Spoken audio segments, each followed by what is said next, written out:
یہ جب خطبہ نکاح ابو طالب پڑھ رہے تھے اس وقت ابھی قرآن نازل نہیں ہوا. آپ نے غور ہی نہیں فرمایا اس جملے پر. ابھی قرآن نازل نہیں ہوا تھا. قرآن کئی سال بعد نازل ہونا شروع ہوگا. ابو طالب نزول قرآن سے کئی سال پہلے فرما رہے ہیں الحمدللہ الذی. بھائی لاجک کامن سینس دو باتوں کو مانتی ہے. یا تو یہ مانو کہ ابو طالب نے فرش زمین پر بیٹھ کر لوح محفوظ سے قرآن کا مطالعہ کیا.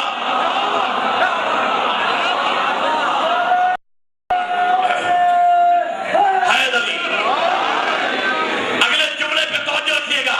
اور یا پھر یہ مانو کہ اللہ کو ابو طالب کی زبان مبارک سے نکلے ہوئے جملے اتنے پسند آئے کہ اللہ نے وعدہ کر لیا ابو طالب گھبرانا نہیں. میں جانتا ہوں ایک زمانہ آئے گا لوگ تیرے ایمان پہ شک کریں گے. میں تیری زبان سے نکلے ہوئے انہی جملوں کو قرآن کی پہلی سورہ میں رکھوں گا اور اسے ہر مسلمان کی پنجگانہ نماز میں دن میں کم از کم 10 مرتبہ واجب قرار دوں گا تاکہ پوری زندگی قیامت تک جب بھی مسلمان سورہ فاتحہ کی تلاوت کرتا رہے تیرے ایمان کا اظہار.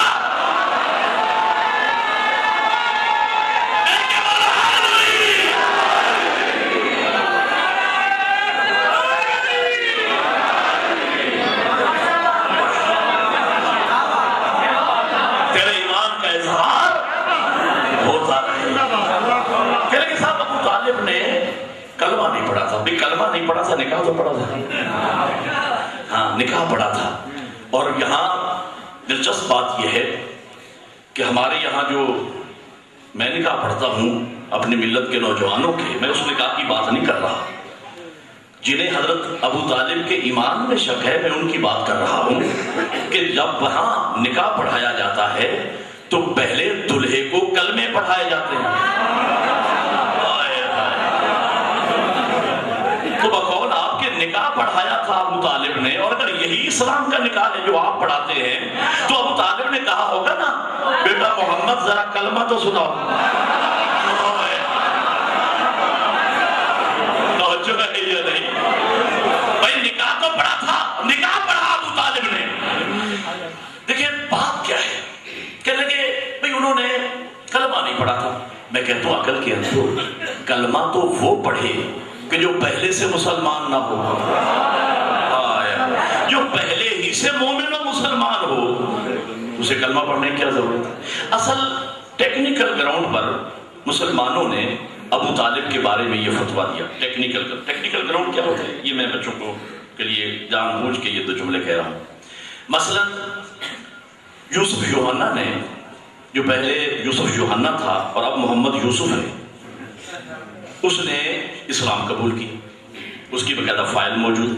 اب اس سے اگر پوچھا جائے کہ بھئی آپ کے اس مسلمان ہونے کی کیا دلیل ہے, کیا ثبوت ہے, تو وہ پوری فائل آ کے آپ کے سامنے رکھ دے گا کہ صاحب فلاں حافظ صاحب کے دستخط ہے, فلاں فلاں گواہ ہیں, میرا نام پہلے یہ تھا اب میرا نام یہ ہو گیا, اور اس کے اوپر دستخط موجود ہے. وہ تو اپنا اسلام ثابت کر دے. لیکن اگر آپ اس کو کہیں انضمام الحق کو کہ صاحب آپ اپنا اسلام ثابت کریں, وہ کہیں گے عقل کے اندر میں اسلام تب ثابت کروں جبکہ میں ابھی مسلمان ہوا ہوں, میں تو خاندانی مسلمان. بڑی مہربانی مل کے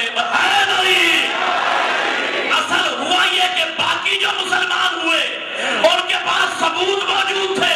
بھائی ابو طالب ثبوت کہاں سے لاتے؟ ابو طالب تو خاندان نبوت کے فرد تھے. وہ کہاں سے ثبوت پیش کرتے؟ وہ تو پہلے ہی سے مسلمان تھے.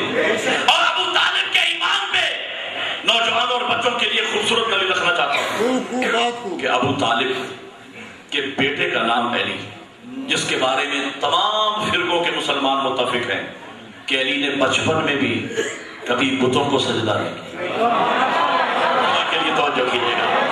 اور یہی وجہ ہے کہ جب مولا علی کا نام آتا ہے ہم علیہ السلام کہتے ہیں, باقی سارے مسلمان کہتے ہیں کرم اللہ ہو, باقی اصحاب کو رضی اللہ کہتے ہیں, مولا علی کے نام کے ساتھ کہتے ہیں کرم اللہ ہو.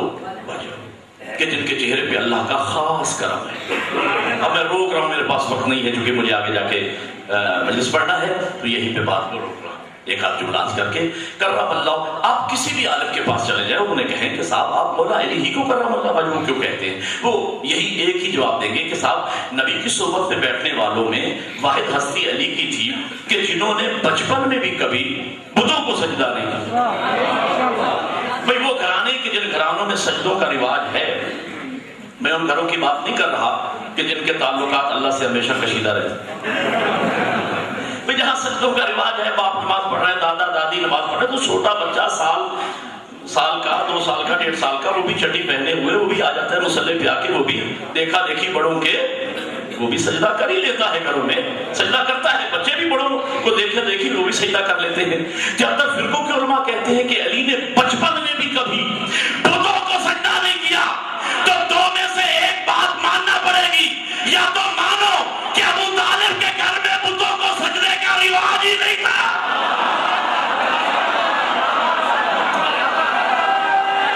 ایک نعرہ مل کے بلند آواز سے آئے،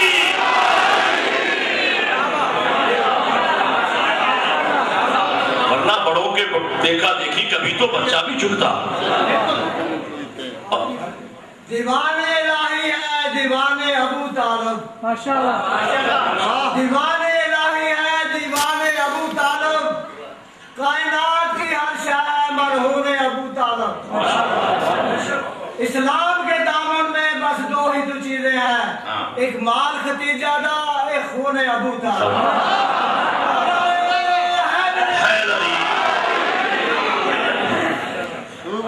یعنی سب کچھ مانتے ہیں، سب کچھ کیا، لیکن کلمہ نہیں. اچھا بس وقت اتنا بچا ہے کہ میں ایک ہی جملہ کہہ کے مسائل کی طرف چلا جاؤں. دیکھیں ابو طالب علیہ السلام کا جرم کیا تھا، قصور کیا تھا، کیا خطا ہوئی ابو طالب سے، کیوں مسلمان آستینیں الٹ پلٹ کے آتا ہے ابو طالب کے بارے میں کہ کلمہ نہیں پڑھا تھا، یہ نہیں کیا تھا، وہ نہیں.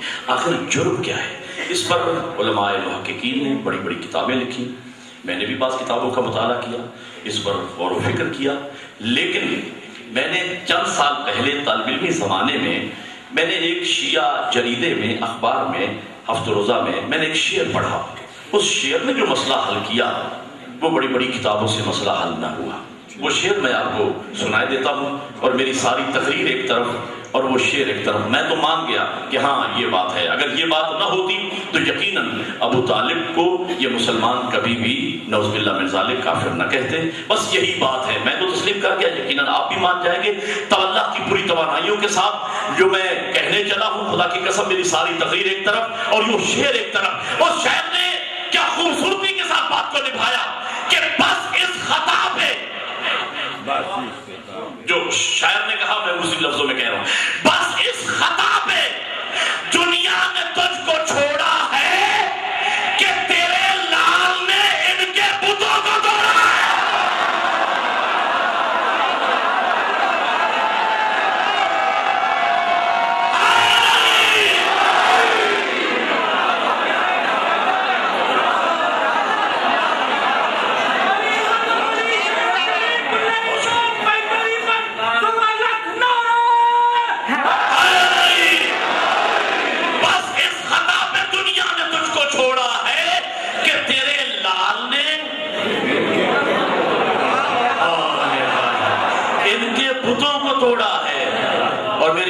نوجوانوں یاد رکھنا، بت فقط آٹے اور مٹی کے نہیں ہوتے.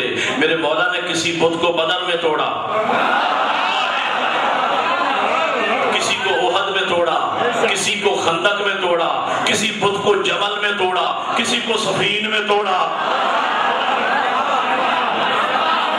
نہیں میرے پاس وقت ہوتا تو میں آپ کو بت توڑتے دکھاتا، لیکن چلو آپ کی محبت کو دیکھ کے ایک جملہ کہتا ہوں. کیسے بت توڑے علی نے؟ ایک منظر میدان احد، لڑائی شباب پہ شیطان نے آواز لگا دی، قد قتل رسول اللہ، کہ حضور قتل ہو گئے. بس یہ سننا تھا، میدان خالی ہوا. تاریخ یہ کہتی ہے، اب اس سے خوبصورتی کے ساتھ زیادہ میں اختصار کے ساتھ بیان نہیں کر سکتا کہ میدان میں صرف 3 ہستیاں رہ گئی تھیں. ایک وہ جس کا دین تھا، ایک وہ جو دین لایا تھا، ایک وہ جس نے حفاظت کا وعدہ کیا. یعنی پورے میدان میں ایک لا الہ الا اللہ تھا، ایک محمد رسول اللہ تھا، اور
کو چھوڑا ہے کہ تیرے لال نے ان کے بتوں کو توڑا. خدا کی قسم ایک تاریخی لفظ کہہ رہا ہوں بچوں اور نوجوانوں، یاد رکھنا ان جملوں کو. اگر ابو طالب علی کے باپ نہ ہوتے اور بزرگوں میں سے کسی کے باپ ہوتے تو خدا کی قسم آج یہ بحث نہ ہوتی کہ ابو طالب نے کلمہ پڑھا تھا یا نہیں، بلکہ علماء میں بحث یہ ہوتی کہ ابو طالب نبی تھے یا نہیں. لیکن قصور یہی تھا ابو طالب کا کہ وہ علی کے باپ تھے. سیدہ کا جرم یہ تھا کہ وہ علی کی زوجہ تھی. کربلا میں حسین کا جرم یہ تھا کہ وہ علی کا بیٹا ہے. جب امام نے کہا تھا او میرے ساتھ میرے خون میں اپنے ہاتھوں کو کیوں رنگین کرتا ہے، اس ملعون نے رکابوں پہ زور دیا اور گھوڑے پہ کھڑا ہوا اور دیکھ کے کہتا ہے بغضاً لأبی، تیرے باپ کی دشمنی. بس دین بچ گیا اللہ کا، کلمہ بچ گیا محمد کا، پردیس میں لٹ گئی ابو طالب کی بیٹی.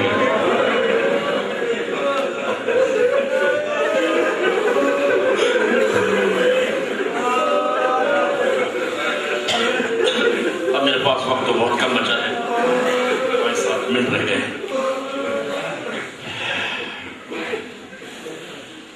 دوران سفر ایک منزل آتی ہے، منزل ذی حشم. وہاں میٹھے پانی کا چشمہ تھا.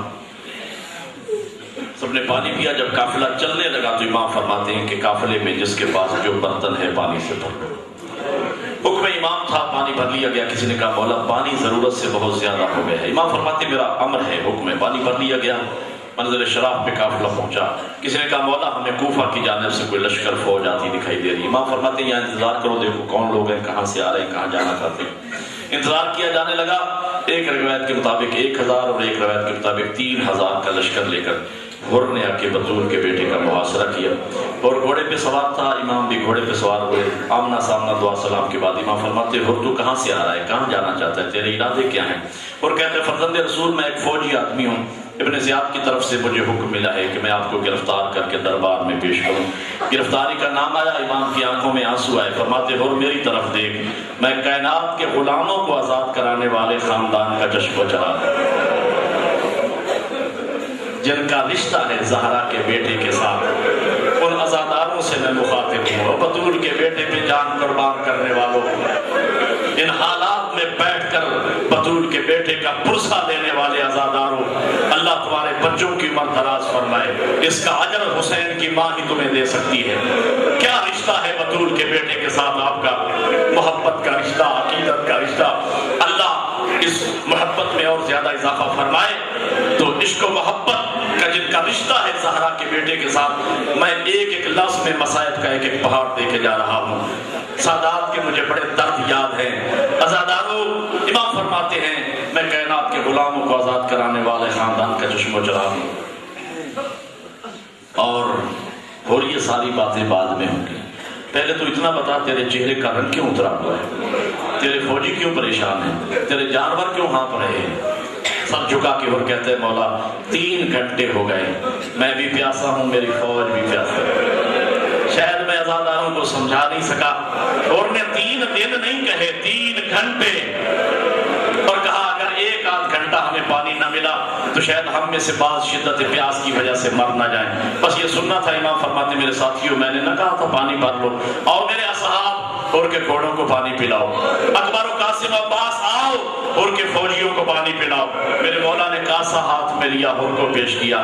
جنگل میں منگل ہو گیا. حسین کا ابر رحمت برسنے لگا.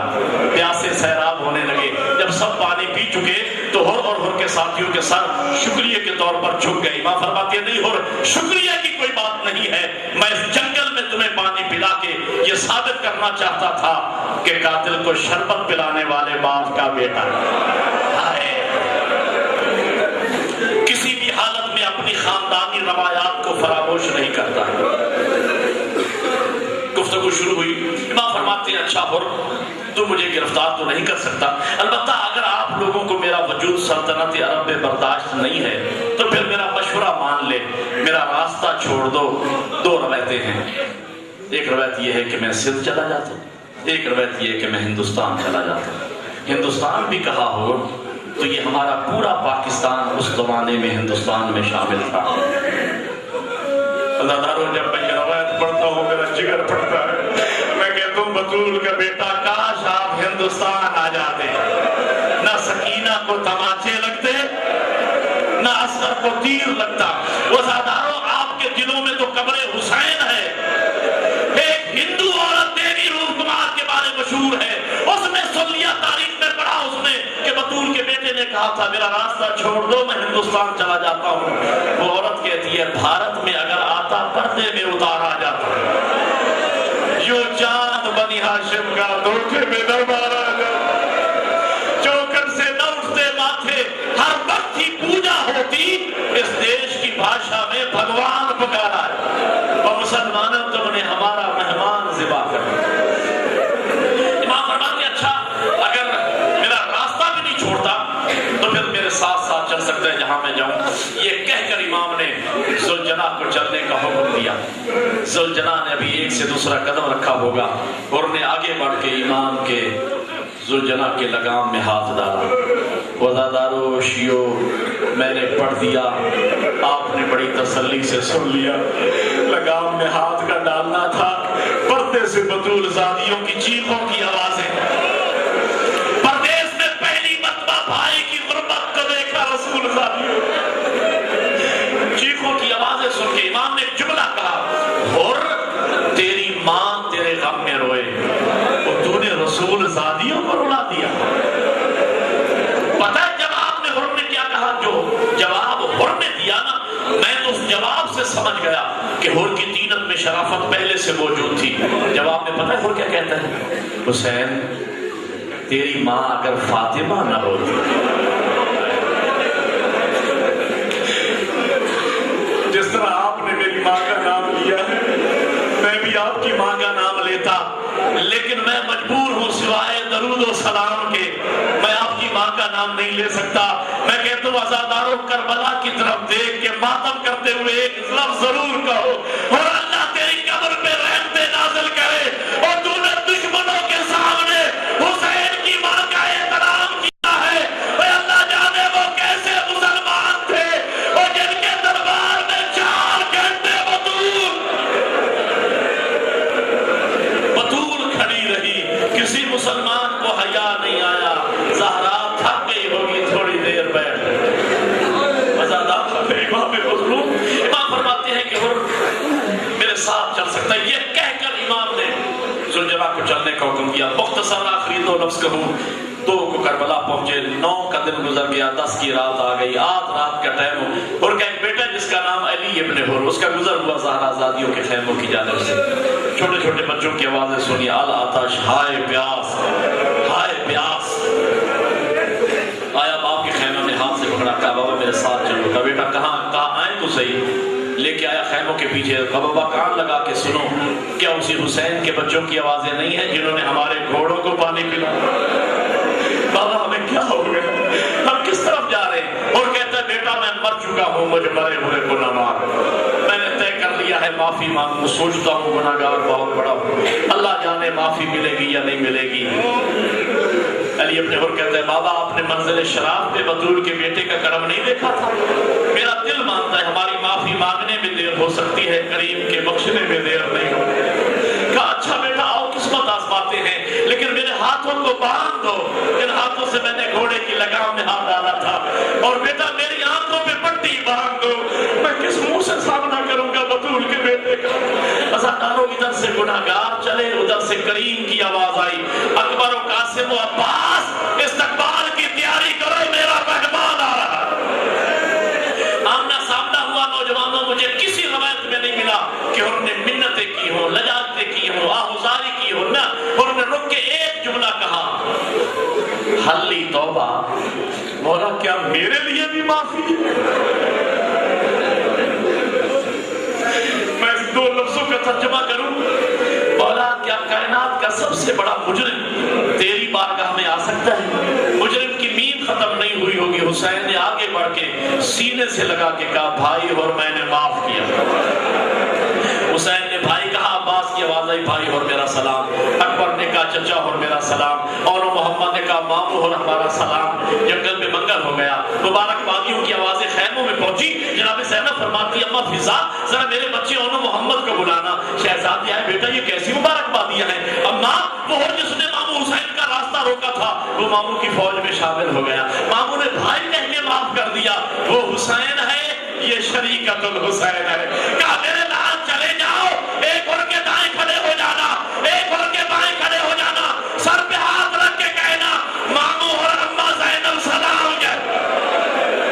ازاداروں اور اتنا روئے کہ روتے روتے غش آ گیا، کیسے افاقہ ہوا، قدموں پہ ہاتھ رکھ کے کہتے ہیں بطول کا آخری جملہ، ماتم کرنا جملہ سنیے گا، قدموں پہ ہاتھ رکھ کے کہتے ہیں بطول کا بیٹا آپ نے مجھے معاف کر دیا، لیکن سکون قلب کے ساتھ میں موت کی طرف اس وقت جاؤں گا جب اپنے کانوں سے سنوں گا کہ رسول ذاتیوں نے مجھے معاف کر دیا۔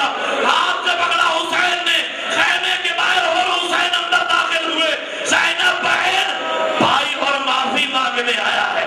پتہ ہے کریم کی بیٹی نے کیا کہا؟ بی بی رو کے فرماتی ہے بھائی اور زینب شرمسار ہے، اور بھائی اور جب تو دشمن بن کے آیا تھا اور ہم نے تمہیں پانی پلایا تھا، اور علی کی بیٹی اتنی غریب ہو گئی، اور جب تو بھائی بن کے میرے دروازے پہ آیا ہے، میرے پاس ایک بوند پانی کا نہیں ہے جو میں اپنے بھائی کو پیش کر سکوں، لیکن اور گھبرانا نہیں، 11 محرم کو اس مہمان نوازی کے بدلے میں اگر مہلت مل گئی تو سر کے بال کھول کے پہلا بہن تیری لاش پہ کر۔